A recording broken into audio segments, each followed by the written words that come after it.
Bismillahirrahmanirrahim. Assalamualaikum warahmatullahi wabarakatuh. Alhamdulillahi ala ihsani wa syukru lahu ala taufiqihi wa amtinani wa asyhadu an la ilaha illallah wahdahu la syarika lahu ta'ziman li sya'ni wa asyhadu anna Muhammadan abduhu wa rasuluhu da'ila ridwani. Allahumma shalli alaihi wa ala alihi wa ashabihi wa ikhwani. Ikhwan dan akhwat, Bapak dan Ibu yang dirahmati Allah Subhanahu wa taala. Insyaallah pada kesempatan kali ini karena menjelang masuk pada bulan Al-Muharram, ya, maka kita akan bahas tentang keutamaan bulan Al-Muharram. Keutamaan bulan Al-Muharram bisa ditinjau dari beberapa sisi, ya.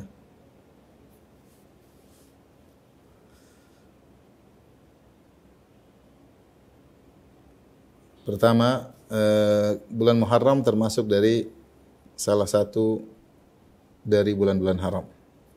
Dari bulan-bulan haram. Sebagaimana yang Allah sebutkan dalam surat At-Taubah ayat 36, ya. 36 Allah Subhanahu wa taala berfirman, "Inna iddatash syuhuri indallahi 12 syahran fi kitabillah, yauma khalaqas samawati wal ard." Sungguhnya jumlah bulan di sisi Allah adalah 12 bulan semenjak Allah menciptakan langit dan bumi. Kemudian kata Allah, "Minha arba'atun hurum." Di antara 12 bulan tersebut ada 4 bulan haram, ya. Dzalika dinul qayyim, itu adalah agama yang lurus, fala tadzlimu fihinna anfusakum, maka janganlah kalian menzalimi diri kalian sendiri. Dan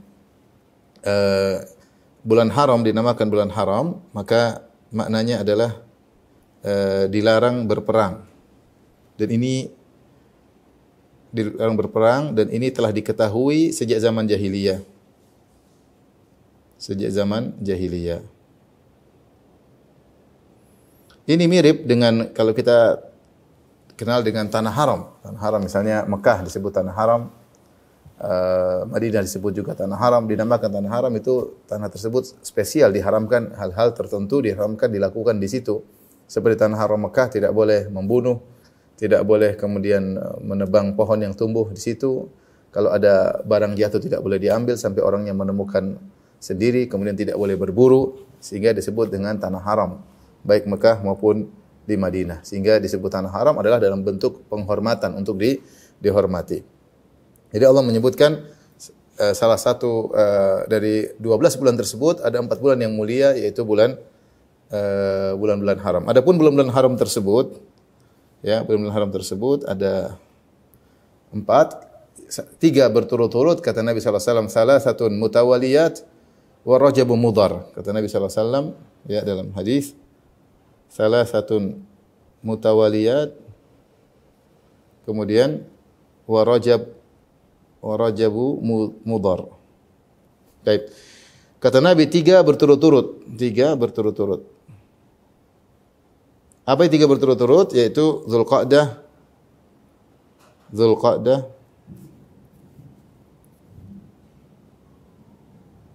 Zulqa'dah, kemudian Zulhijjah, kemudian Al-Muharram. Adapun Rajab terpisah. Ada Rajabu Mudhar, ada Rajabu Fard, itu terpisah. Rajab terpisah. Karena kita tahu bulan-bulan Islam dimulai dari Muharram, Safar, Rabiul Awal, Rabiul Tsani, Jumadil Ula, Jumadil Ukhra, Rajab, Sya'ban, Ramadan.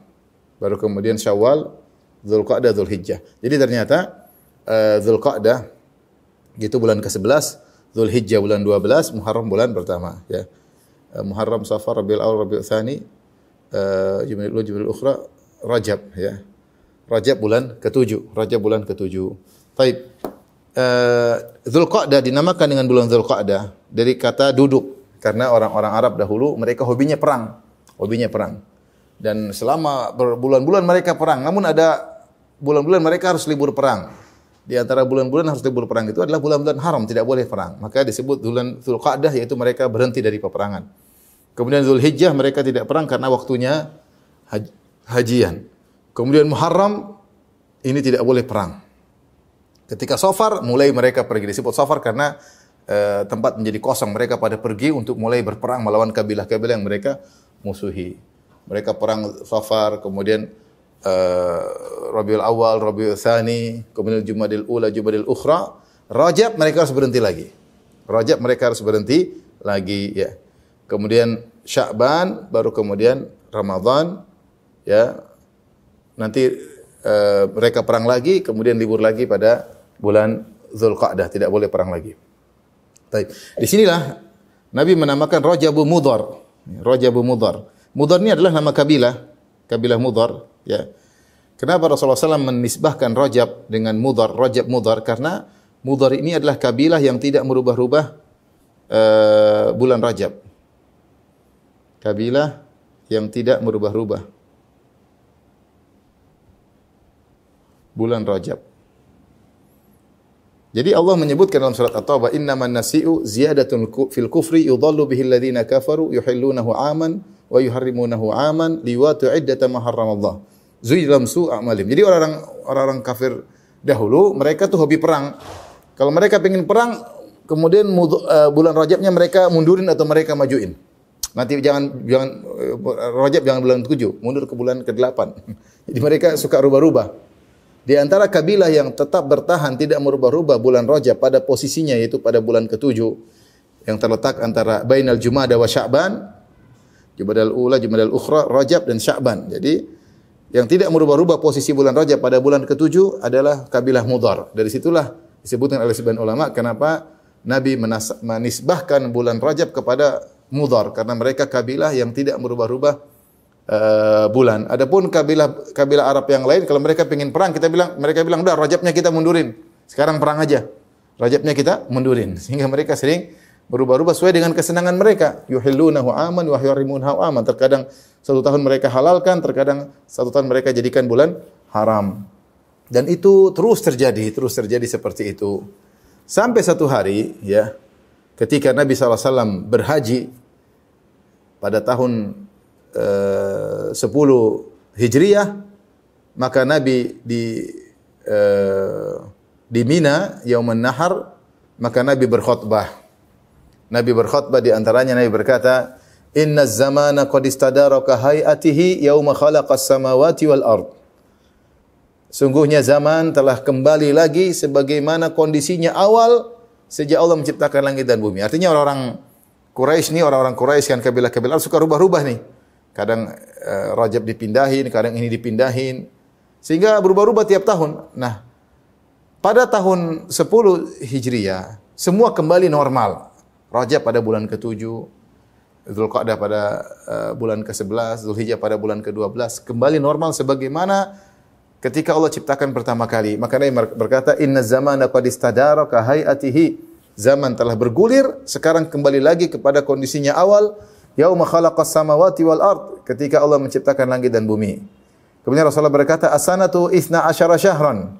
Sungguhnya bulan itu ada 12 tahun, itu ada 12 bulan. Minha arba'atun hurum, dan di antara 12 bulan tersebut ada bulan-bulan haram. Salasun mutawaliyat, 3 berturut-turut, Dzulqa'dah, Dzulhijjah wal Muharram. Kemudian kata Nabi, "Wa Rajabu Mudhar alladzi baina Jumada wa Sya'ban." Rajab Mudhar, yaitu Rajab yang ditetapkan oleh kabilah Mudhar yang terletak antara Jumada dan Sya'ban, ya, dari Jumadal Ukhra dengan Sya'ban bulan Rajab. Jadi ketika Nabi SAW berhaji, semua kembali normal. Maka bulan-bulan tidak dimajukan, tidak dimundurkan lagi. Sejak Nabi haji pada tahun 10 Hijriah Hajjatul Wada. Sebelumnya dirubah-rubah sama orang Quraisy. Baik. Jadi keutamaan bulan haram adalah salah satu dari bulan-bulan haram. Dari sini kita lanjutkan yang berikutnya, ya. Kita menjelaskan tentang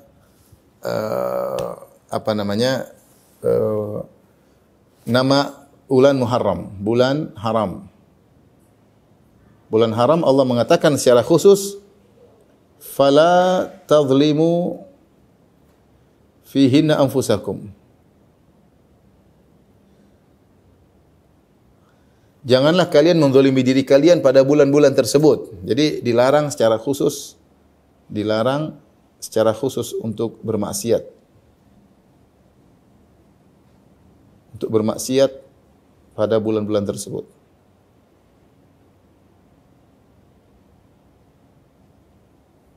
Taib, dari sini para ulama mengambil kesimpulan bahwasanya bermaksiat di bulan haram tidak sama dengan bermaksiat di luar bulan haram. Bermaksiat di bulan haram tidak sama seperti bermaksiat di luar bulan haram. Taib. Kaidah kalau hasanat, kalau kebaikan-kebaikan bisa dilipat gandakan secara kuantitas. Kalau Rasulullah mengatakan atau Allah mengatakan man jaa bil hasanati falahu asyru amsalihha. Ya, wa man jaa bis sayyi'ati falyujza illa mislaha. Kata Allah Subhanahu wa taala, kaidah dalam kebaikan dan keburukan, dalam pahala dan dosa, kalau pahala siapa yang melakukan satu kebaikan dilipat gandakan 10 kali lipat.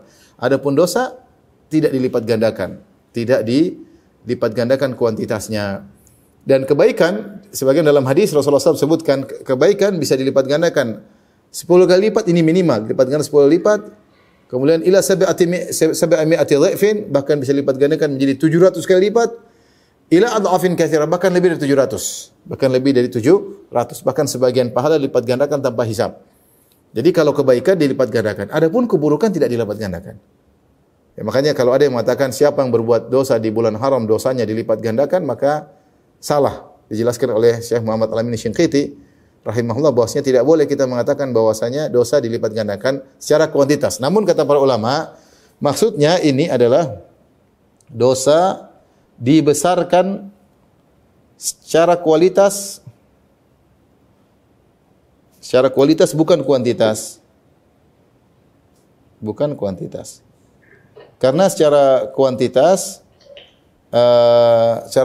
dosa tidak dilipat gandakan, tapi secara kualitas. Artinya kalau misalnya kita kasih gambaran seorang melakukan dosa di luar bulan halal dipentung satu pentungan. Kalau di bulan haram juga satu pentungan, tapi kalau di bulan halal pentungannya pakai kayu, di bulan haram pentungannya pakai besi misalnya. Tapi sama-sama pentungan dan sama-sama satu, tetapi dilipat gandakan secara kualitas. Ya. Taib. Ini berarti menunjukkan bahwasanya berbuat dosa di tanah haram tidak sama dengan di bulan haram tidak sama dengan berbuat dosa di bulan halal. Dari sini Al-Qurtubi membagi secara logika, taib, kualitas dosa, level kualitas dosa.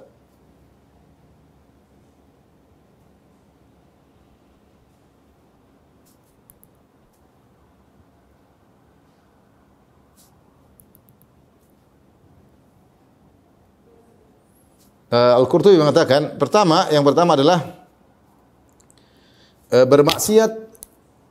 bermaksiat di tanah haram di bulan haram. Di tanah haram di bulan haram. Ini paling bahaya. Ya. Kemudian yang paling ringan tentunya yang keempat adalah bermaksiat di tanah halal di bulan halal. Di bulan halal. Kata tanah haram di Islam cuma dua, yaitu Mekah dan Madinah. Ya, Mekah ada tanah Ka'bah, kemudian tanah haram, kemudian tanah halal. Madinah juga demikian. Madinah ada Masjid Nabawi, kemudian ada sekelilingnya tanah haram, kemudian tanah halal. Ya, tanah haram cuma dua, Mekah dan Madinah. Beda antara paling parah bermaksiat di tanah haram di bulan haram, di Mekah maupun di Madinah. Tentu di Mekah lebih parah daripada Madinah. Ya. Ini pun kita bisa level 1 adalah di Mekah, di Mekah. Level 2 di Madinah.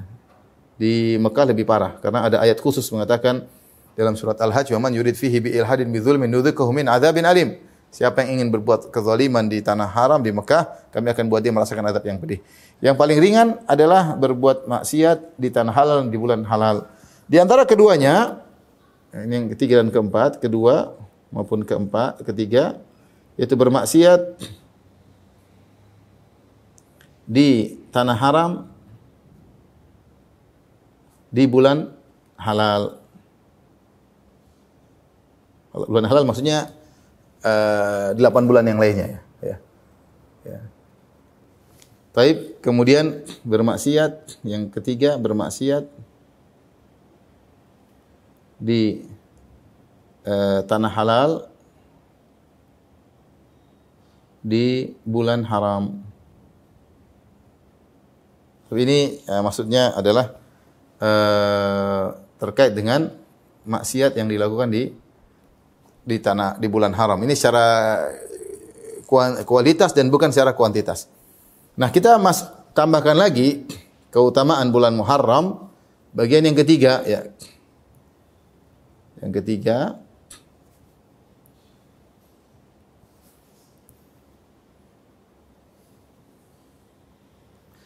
maka para ulama, sebagian ulama mengatakan, sebagian ulama memandang demikian juga kebaikan-kebaikan juga di bulan haram tidak sama dengan di luar bulan haram, ya. Tidak sama di luar bulan haram.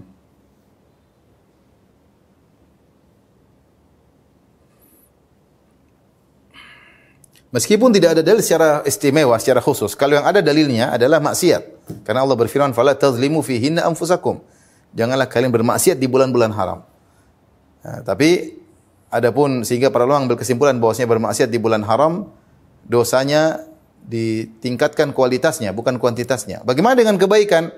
Maka tidak ada dalil secara spesifik. Namun sebagian ulama mengambil kesimpulan seperti Al-Qurtubi rahimahullahu taala, ya.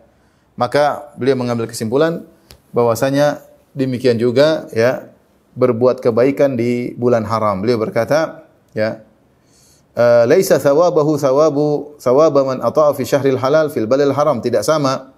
Fa inna man ata'a Allah fi syahril haram fil baladil haram, barang siapa yang bertaat kepada Allah di bulan haram, di tanah haram, laisa thawabuhu thawaba man ata'a fi syahril halal fil baladil haram, tidak sama dengan orang yang melakukan ketaatan kepada Allah di bulan halal di tanah haram.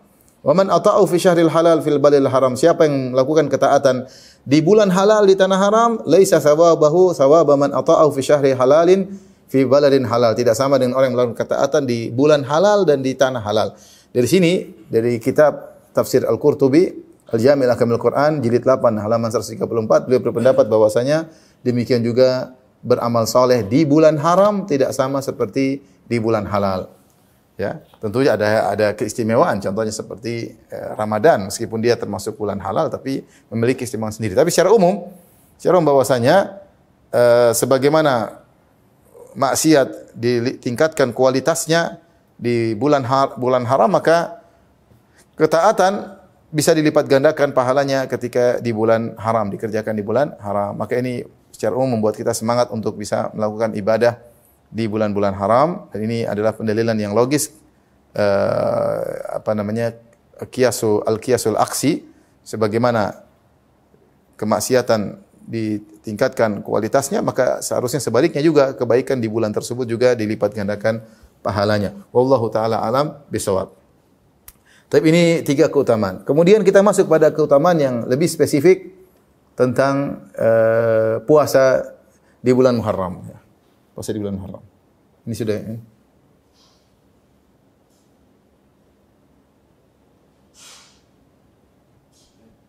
Dah. Tapi keutamaan yang keempat,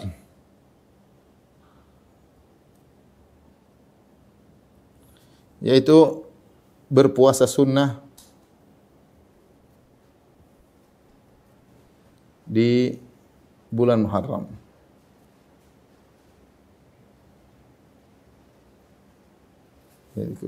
Khusus tentang puasa. Datang dalil umum Rasulullah SAW bersabda, afdhalus siyam ba'da Ramadan siyamu syahrillahil Muharram. Saya tuliskan ya.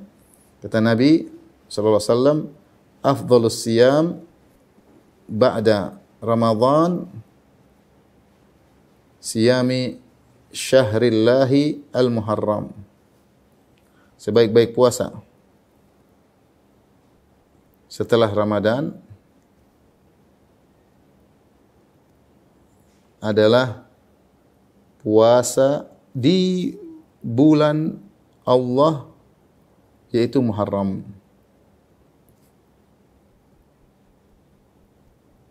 Tapi perhatikan sini, di sini Allah Subhanahu wa taala atau Nabi sallallahu alaihi wasallam mengidhafahkan, menisbahkan bulan Muharram dengan syahrullah, bulannya Allah.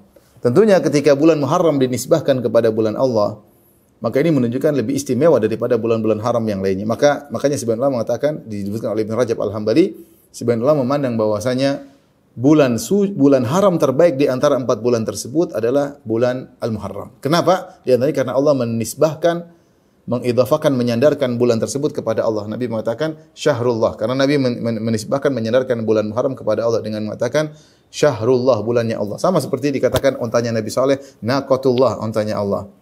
Ya. Sama seperti masjid dikatakan baitullah, yaitu rumahnya Allah. Sama seperti utusan Allah disebut Rasulullah, utusan Allah Subhanahu wa taala. Maka ini dijadikan dalil oleh Rasulullah bahwasanya di antara 4 bulan haram yang paling utama adalah Syahrullah Al-Muharram. Syahrullah yaitu bulan suci atau bulan haram yaitu bulan Al-Muharram. Tapi di sini Rasulullah mengatakan sebaik-baik, perhatikan sini, sebaik-baik puasa. Sebaik-baik puasa. Maka dianjurkan, diambil dari sini, dianjurkan untuk banyak puasa.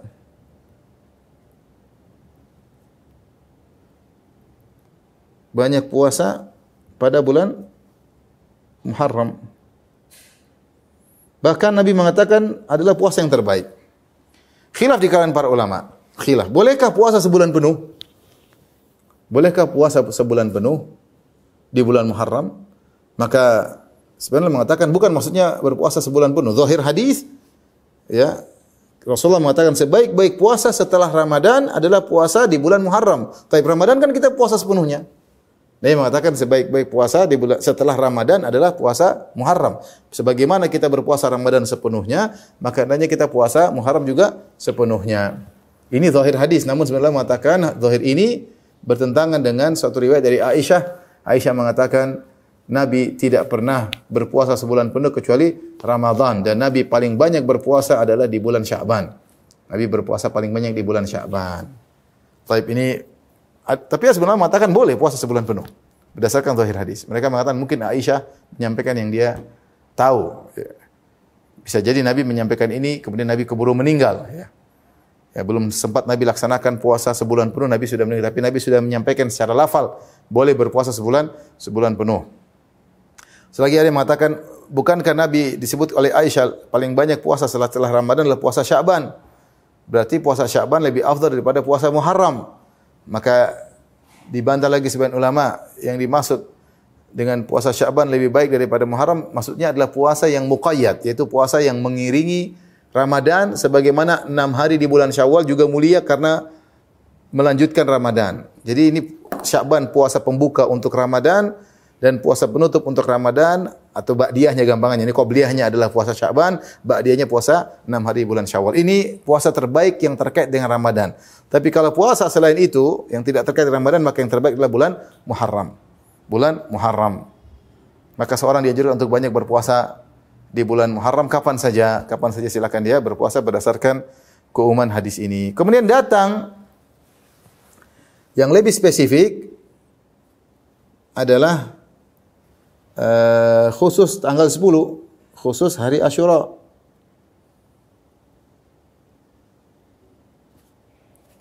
Hari Asyura ini yaitu 10 Muharram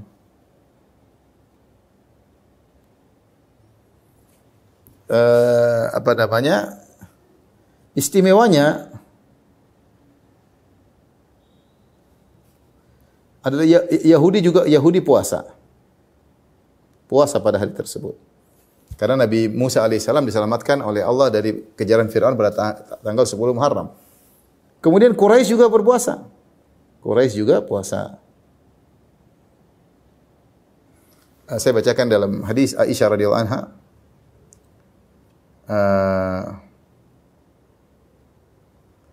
An Aisyah radhiyallahu taala anha. Hadis Bukhari dan Muslim. Qalat, Aisyah berkata, kanat Quraisyun tasumu Asyura fil jahiliyah. Adalah orang-orang Quraisy dahulu mereka berpuasa di hari Asyura di zaman jahiliyah. Wa kana Rasulullah SAW yasumu. Rasulullah SAW juga sebelum hijrah ke Madinah, beliau juga sudah berpuasa di hari Asyura. Falamma hajara ila Madinah samahu wa amara bisyami. Ketika ke Madinah Rasulullah SAW berpuasa lagi dan bahkan menambah dengan memerintahkan untuk berpuasa. Ya.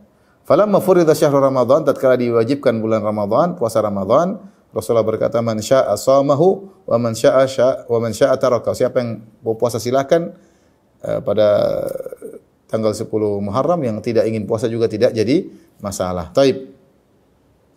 Di sini yang perlu kita perhatikan, jadi Quraisy juga berpuasa. Kita Quraisy melakukan banyak ibadah, haji mereka haji, umrah mereka juga umrah, mereka juga sedekah, mereka juga i'tikaf.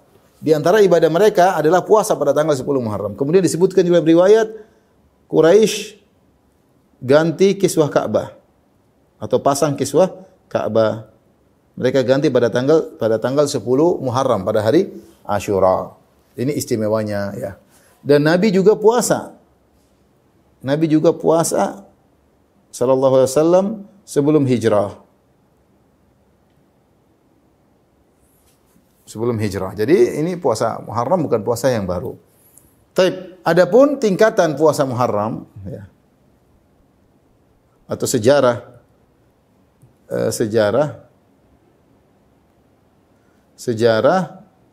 puasa Asyura. Sejarah pensyariatan puasa Asyura. Atau kita pindah sebelah. Ini coba Win dia.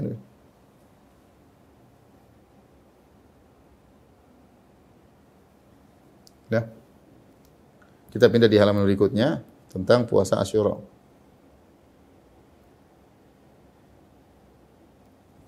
Tadi istimewanya sudah kita sebutkan. Poin pertama istimewanya. Yang kedua adalah poin sejarah. Sejarah pensyariatan puasa Asyura. Baik.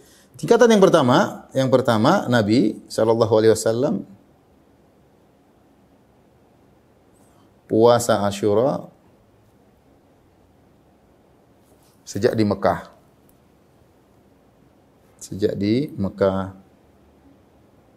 Baik, ini yang pertama. Tapi tidak memerintahkan sahabat. Tidak memerintah sahabat untuk melakukannya.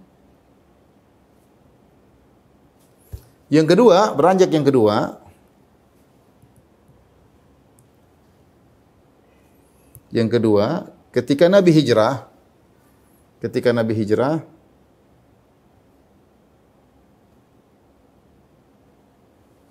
Nabi mendapati Yahudi puasa.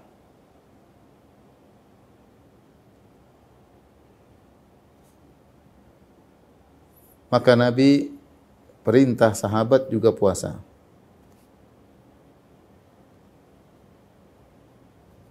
Maka ketika itu para ulama mengatakan puasa Asyura wajib ketika itu, hukumnya wajib. Puasa Asyura ketika itu wajib.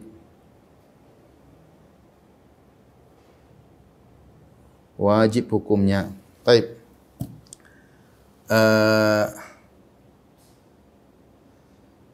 Dalam hadis Ibnu Abbas, kata Ibnu Abbas, qadiman Nabi sallallahu alaihi wasallam al-Madinah fa wajada al-yahud tasum yaum Asyura. Rasulullah sallallahu berhijrah ke kota Madinah, Rasulullah mendapati orang Yahudi puasa pada 10 Muharram. Maka Rasulullah bertanya, "Ma hadzal yaum alladzi tu'azzimunahu?" Hari apa ini yang kalian agungkan wahai orang Yahudi? Maka orang Yahudi berkata, "Hadza yaumun azim." Ini adalah hari yang agung. "Hadza yaumun najjallahu Musa wa qaumahu min Fir'aun ya wa junudih." Ini adalah hari di mana Allah selamatkan Musa dan kaumnya dari kejaran Fir'aun dan bala tentaranya. Fasamahu Musa syukran lillah. Maka Nabi Musa berpuasa karena syukur kepada Allah Subhanahu wa taala. Maka ketika itu Nabi berkata, "Nahnu aula bi Musa minkum." Kami lebih utama untuk mengikuti Musa daripada kalian. Maka Rasulullah SAW berpuasa dan Rasulullah SAW menyuruh para sahabat untuk berpuasa ketika itu. Maka jadilah puasa Asyura ketika itu sebelum diwajibkan puasa bulan Ramadan, hukumnya adalah wajib. Fardu ain, hukumnya wajib. Ya. Hukumnya wajib. Sampai Rasulullah menyuruh utusan, arsala Rasulullah SAW godata Asyura ila Qural Ansar. Rasulullah SAW mengutus utusan ke kampung-kampung kaum Ansar. Allati haulal Madinah, yang ada di sekitar Madinah, bukan cuma di Madinah saja. Di kampung-kampung. Man kana asbaha shaiman falyutimma saumahu. Siapa yang sudah puasa di pagi hari, yang sudah terlanjur puasa dari subuh belum sempat makan, maka lanjutkan puasanya, sempurnakanlah puasanya. Wa man kana asbaha muftiran, dan siapa yang tadi sudah sempat makan di pagi hari, falyutimma baqiyata yaumihi, maka puasa. Yang sudah terlanjur makan tetap puasa. Fa kunna ba'da dzalika nasumuhu, maka sejak itu kami berpuasa pada hari Asyura. Karena Rasulullah suruh, bahkan yang sudah terlanjur makan suruh berhenti makan puasa. Kemudian wa nusawwi musibyana sighar. Kata Rubaiyah binti Muawwidh yang meriwayatkan hadis ini, bahkan kami suruh anak-anak kami yang masih kecil untuk puasa. Insyaallah kami suruh mereka puasa semampunya. Wa nadhhabu ilal masjid, kami pergi ke masjid, fa naj'alu lahumul lu'bata minal ihn. Fa idza baka ahdum 'ala at-ta'ami a'tainaha iyyahu indal iftar. Maka kami bahkan bikin mainan dari semacam kapas, kain dari kapas kami buat main buat anak-anak agar mereka kuat puasa. Jika mereka nangis kami suruh main, ya. Kami suruh main sampai mereka bisa puasa. Jadi luar biasa Nabi suruh orang puasa, sampai anak-anak kecil juga dilatih untuk berpuasa ketika puasa hari Asyura. Timbul pertanyaan, Nabi mengatakan nahnu aula bi Musa minkum, kami lebih utama ikut Nabi Musa daripada kalian. Kata para ulama maksudnya itu di zaman awal Nabi datang ke kota Madinah. Nabi punya metode itu mengambil hati kaum Yahudi agar mereka masuk Islam. Maka Nabi suka menyepakati Yahudi di awal Islam. Nabi suka menyepakati Yahudi. Di antaranya Nabi suka berpuasa bersama mereka, di antaranya kiblat juga menghadap ke Baitul Maqdis, kiblatnya Yahudi, ya. Namun di akhir kemudian berubah, Nabi cenderung menyuruh untuk menyelisih orang-orang Yahudi. Di awal-awal Nabi lebih cenderung untuk menyepakati Yahudi dan Ahlul Kitab agar mereka diambil hatinya untuk masuk Islam. Namun mereka tidak masuk Islam juga, sehingga akhirnya dirubahlah metode. Setelah itu Nabi semangat untuk menyelisihi mereka. Taib ini yang kedua. Yang ketiga selanjutnya, ketika diwajibkan puasa Ramadan,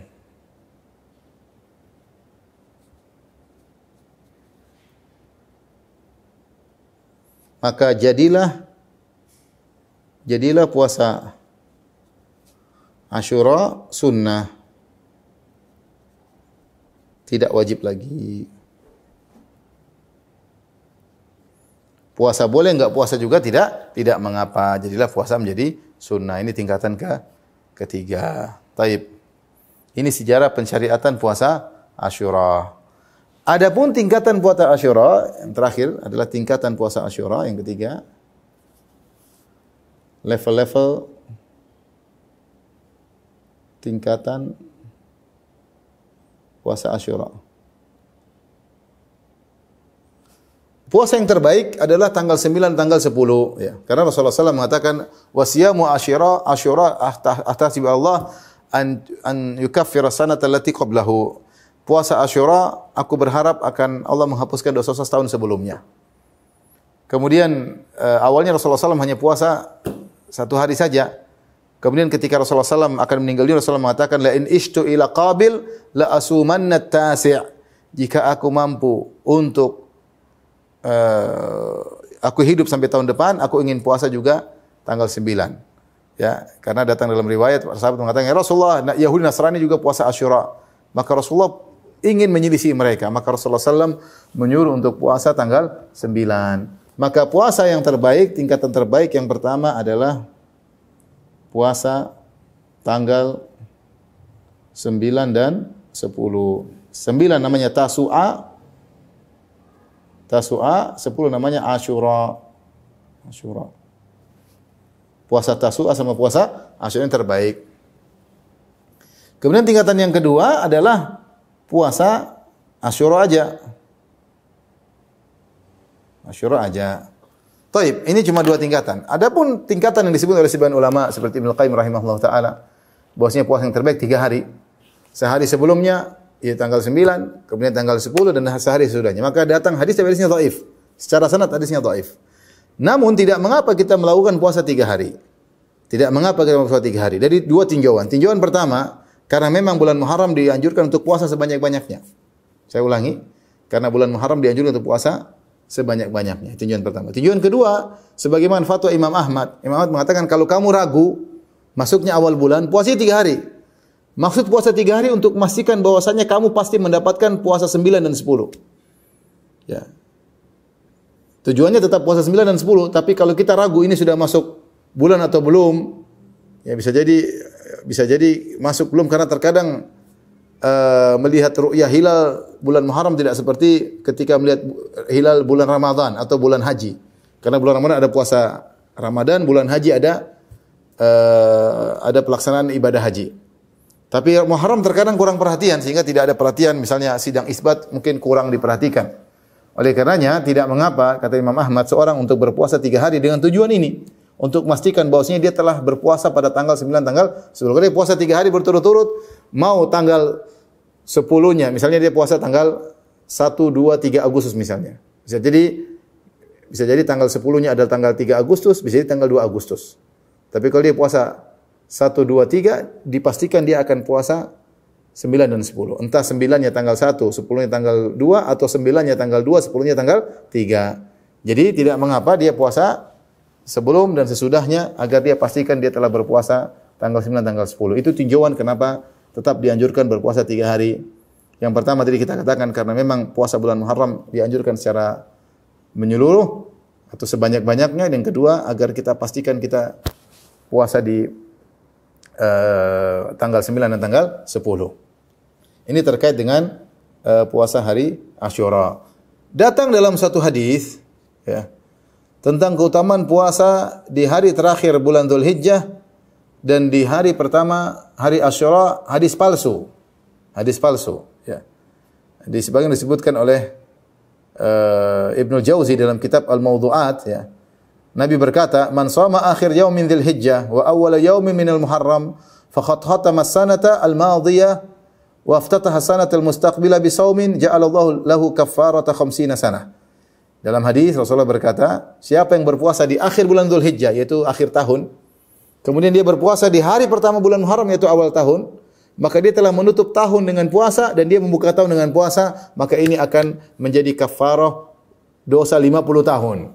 Kafarah dosa bukan setahun aja, 50 tahun. Tapi hadisnya maudhu', hadis palsu, ya. Ya. Karena dalam sanadnya ada 2 perawi yang bernama Al-Harawi, Al-Juwaybari dan Wahab. Dua-duanya adalah kadzdzab wadh-dha'. Kedua-duanya adalah pendusta, sehingga hadis ini adalah hadis yang palsu, hadis yang palsu. Baik, ikhwan dan akhwat yang dirahmati Allah Subhanahu wa taala, ini tentang keutamaan bulan Muharram. Maka dianjurkan seorang untuk berpuasa secara khusus spesifik dan juga ibadah-ibadah yang lain. Sebagian penjelasan Al-Qurtubi dalam tafsirnya bahwasanya beribadah di bulan Muharram tidak sama dengan beribadah di bulan-bulan yang lainnya. Di akhir pembahasan tinggal beberapa menit, saya ingatkan bahwasanya pada bulan Muharram telah terjadi 10 Muharram, tepatnya terjadi 2 peristiwa besar. Yang pertama peristiwa sudah kita sebutkan, yaitu Allah Subhanahu wa taala menyelamatkan Musa dan kaumnya dari kejaran Firaun dan bala tentaranya. Dan kejadian kedua adalah peristiwa tragis terbunuhnya Al-Husain bin Ali bin Abi Thalib radhiyallahu taala anhuma secara sadis dan zalim ya, di Karbala di Irak ya. Ya, di Karbala ya. Dan terjadinya juga sama pada tanggal 10 Muharram. Dan akhirnya sejak ada peristiwa ini, maka muncullah 3 model sikap manusia terhadap 10 Muharram.